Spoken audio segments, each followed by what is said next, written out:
শহীদ জিয়ার বিএনপি এখন আর নাই, বেগম জিয়ার বিএনপি এখন আর নাই, এখন ভাড়াটিয়াদের বিএনপি, মাস্তানদের বিএনপি, ঋণ খেলাপিদের বিএনপি, সন্ত্রাসীদের বিএনপি, চাঁদাবাজদের বিএনপি।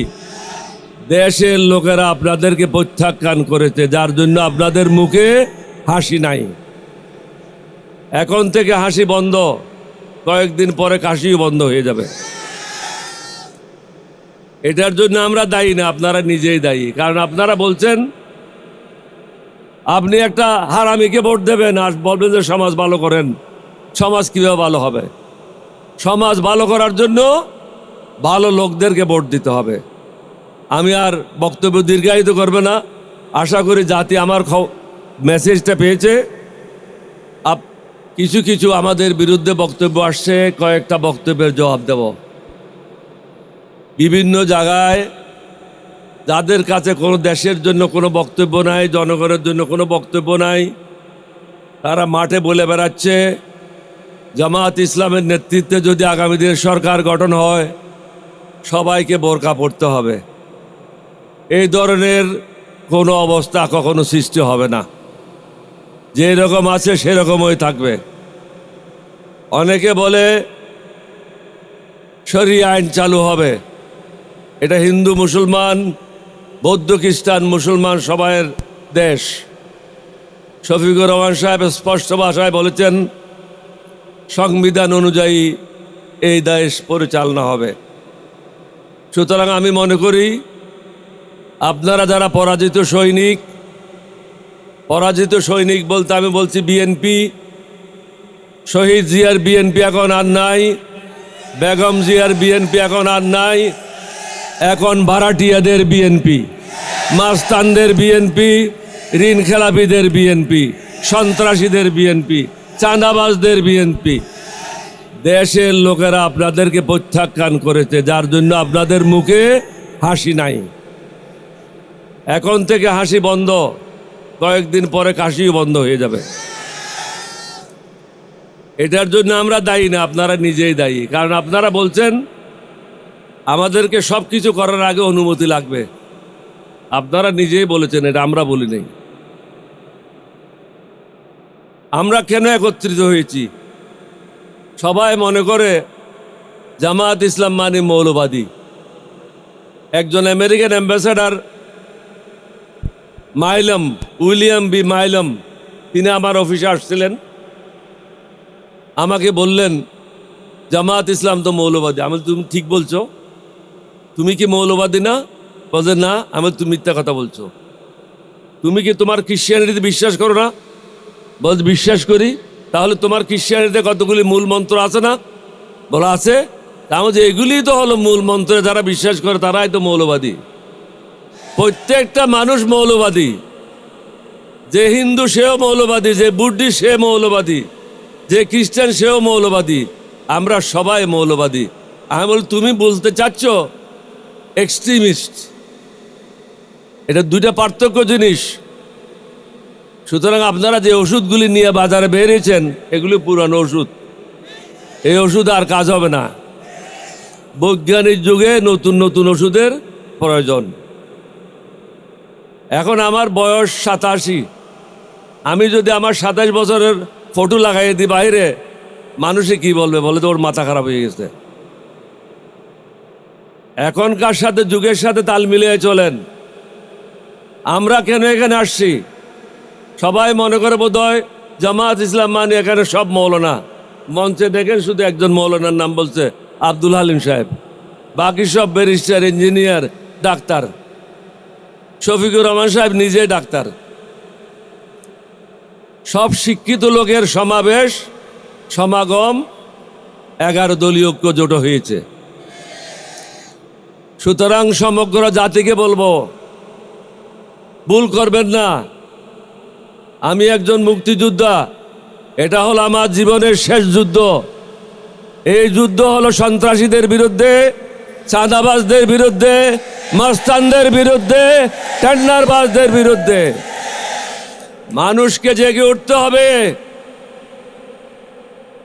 কয়েকটা টাকার বিনিময়ে, মিথ্যা কথার আশ্বাসে জাতিকে বিক্রি করবেন না। বিগত 25 বছর মোদির গোলামি করেছে তারা। মোদির গোলামদেরকে আপনারা ভোট দেবেন না, ঋণ খেলাপিদেরকে ভোট দেবেন না, মাস্তানদেরকে ভোট দেবেন না, সন্ত্রাসীদেরকে ভোট দেবেন না। ভালো মানুষ যারা আছে তাদেরকে ভোট দেবেন, তাহলে সমাজটা ভালো হবে। আপনি একটা হারামিকে ভোট দেবেন আর বলবেন যে সমাজ ভালো করেন, সমাজ কীভাবে ভালো হবে? সমাজ ভালো করার জন্য ভালো লোকদেরকে ভোট দিতে হবে।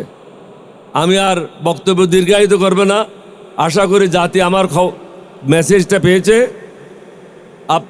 জমিদারি প্রথা শেষ করতে হবে। সেই জমিদারি প্রথা হলো, একজন লোক প্রধানমন্ত্রী হলে তাকে না মারে ফেলা পর্যন্ত অথবা নিজে না মরা পর্যন্ত ওই পদ থেকে সরে দাঁড়ায় না। বর্তমানে যে আমরা সংস্কারটা এনেছি প্রত্যেকে মিলে, সেটা হলো জমিদারি প্রথা শেষ করার জন্য। এটা কারো ব্যক্তিগত লাভের জন্য না, স্বৈরাচারীরা যেন আগামী দিনে ক্ষমতায় জেগে বসে না থাকে।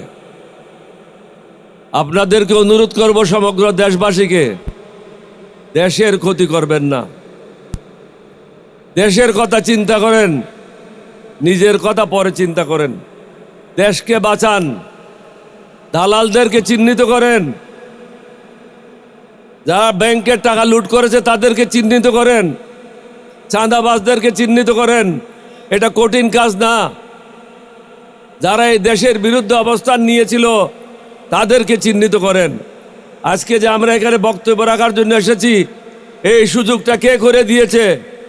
আমাদের ছেলেরা, অকাতরে যারা জীবন বিলিয়ে দিয়ে বাংলাদেশকে তারা স্বৈরাচারের হাত থেকে মুক্ত করেছে।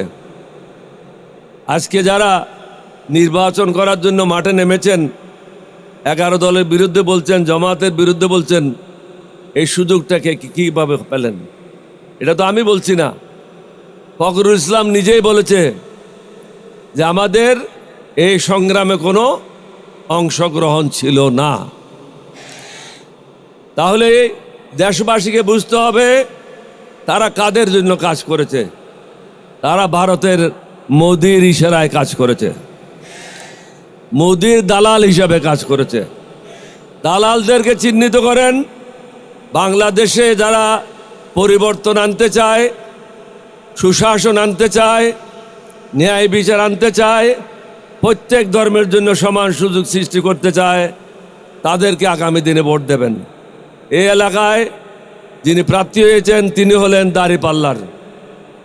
আমরা আপনাদেরকে অনুরোধ করব, পুরানা ঢাকাবাসীকে এই প্রার্থীকে দাঁড়িপাল্লায় ভোট দিয়ে জয়যুক্ত করে ন্যায়ের পথে এগোনোর জন্য, নতুন বাংলাদেশ গঠনের জন্য আমাদেরকে সাহায্য করবেন। আগামী দিনের যিনি প্রধানমন্ত্রী ডক্টর শফিকুর রহমান সাহেবকে সাহায্য করবেন, দেশের জন্য কাজ করবেন। সবাইকে ধন্যবাদ। বাংলাদেশ জিন্দাবাদ, 11 দলীয় ঐক্য জোট জিন্দাবাদ। আসসালামু আলাইকুম ওয়া রাহমাতুল্লাহি ওয়া বারাকাতুহু।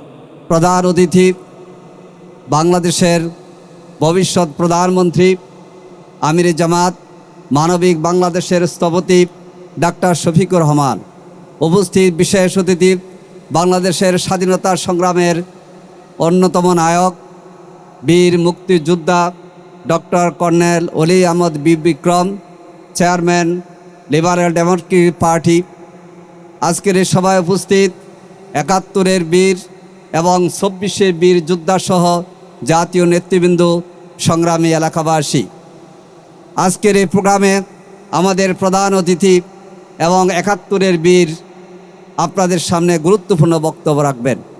আমি শুধু দুটো কথা বলবো। গণভোট, এই গণভোট কিসের পক্ষে? জুলাই যোদ্ধাদের জন্য। জুলাই যে গণ অভ্যুত্থান, এই গণ অভ্যুত্থানের পক্ষে আমরা গণভোটে হ্যাঁ বলবো। এই গণভোটে আমরা হ্যাঁ বলবো। যারা পাথর দিয়ে মানুষ হত্যা করে তাদের বিরুদ্ধে রায় দেব। এই গণভোটে আমরা হ্যাঁ বলবো ইনসাফের পক্ষে। এই গণভোটে আমরা হ্যাঁ বলবো সংস্কারের পক্ষে। এই গণভোটে আমরা হ্যাঁ বলবো আধিপত্যবাদের বিরুদ্ধে না বলবো, আর আধিপত্যমুক্ত বাংলাদেশের পক্ষে হ্যাঁ বলবো। সংগ্রামী ভাই ও বন্ধুগণ, আরেকটি ভোট আমানত। এই আমানতের ভোট যাবে সৎ যোগ্য প্রার্থী যারা ইনসাফ কায়েম করতে চায়। আজকে সারা বাংলাদেশের 300 আসনে 11 দলীয় নির্বাচনী ঐক্যের মধ্য দিয়ে আমরা আগামী বাংলাদেশকে নতুন রূপে ছাত্র জনতার আকাঙ্ক্ষার আগে গড়ে তুলতে চাই। এই আসনে নতুন বাংলাদেশের স্বপ্নদ্রষ্টা ডাক্তার শফিকুর রহমানের প্রতিনিধি হলেন হাফেজ এনায়েতুল্লাহ। আমরা আশা করি আগামী 12ই ফেব্রুয়ারি এই দেশের জনগণের ভোটে নির্বাচিত হয়ে বাংলাদেশ জামাত ইসলামী সহ 11 দলীয় দলের সরকার গঠিত হবে ইনশাআল্লাহ। এবং এই সরকার গঠনে ঢাকা 7 আসনের জনগণের কাছে গিয়ে আমরা এনায়েতুল্লাহকে নির্বাচিত করার জন্যে সর্বোচ্চ চেষ্টা করব ইনশাআল্লাহ। আল্লাহ হাফেজ। বাংলাদেশ জিন্দাবাদ।